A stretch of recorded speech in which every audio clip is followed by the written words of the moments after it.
এখন আমি রান্না করে নেব আলু কষা। তার জন্য ওভেনে কড়াই বসিয়ে দিয়ে দিয়েছি কিছুটা পরিমাণে সর্ষের তেল। তেলটা গরম হয়ে গেছে, তেলের মধ্যে দিয়ে দিচ্ছি 1/2 চামচ হলুদ গুঁড়ো, দিয়ে দেবো টুকরো করে রাখা অর্ধেক টমেটো। একটু নেড়ে চেড়ে নেব।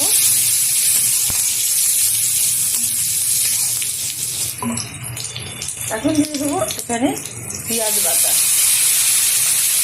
পেঁয়াজটা একটু নেড়ে চেড়ে নেব। পেঁয়াজটা বেশ কিছুক্ষণ নাড়াচাড়া করে নেওয়ার পর কিন্তু পেঁয়াজটা হালকা ভাজা হয়ে গেছে।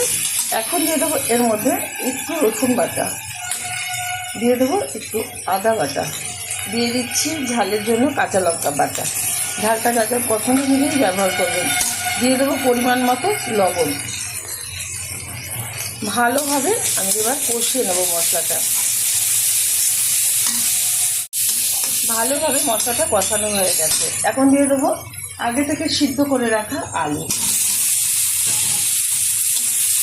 যেহেতু আলু কষা, এখানে কিন্তু কোনো গরম মশলাগুলো ব্যবহার করবো না, তাহলে কিন্তু এই যে আদা পেঁয়াজ রসুন এই ফ্লেভারটা আর সুন্দরভাবে আসবে না, তখন গরম মশলার ফ্লেভারই আসবে।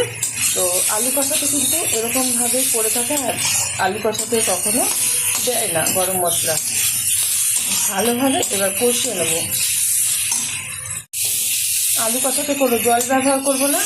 এটা আমি 2 থেকে 3 মিনিট মতো হাই আছে নাড়াচাড়া করে নিলেই কিন্তু আলু কষাটা আজকে হয়ে যাবে। আর এটা কিন্তু গরম গরম রুটি, পরোটা, ভাতের সাথে ভীষণ ভালো লাগবে খেতে। আপনারা অবশ্যই এরকম একটা রেসিপি ট্রাই করবেন, আশা করি ভালো লাগবে। ভালো লাগলে আমার চ্যানেলকে সাবস্ক্রাইব করবেন, লাইক করবেন, শেয়ার করবেন। আলু কষাটা কিন্তু খুব সুন্দরভাবে হয়ে গেছে। এখন আমি নামিয়ে ঢেলে দেবো একটা পাত্রে। গরম গরম রুটির সাথে গরম গরম আলু কষা সার্ভ করবো। আপনারা অবশ্যই ট্রাই করবেন।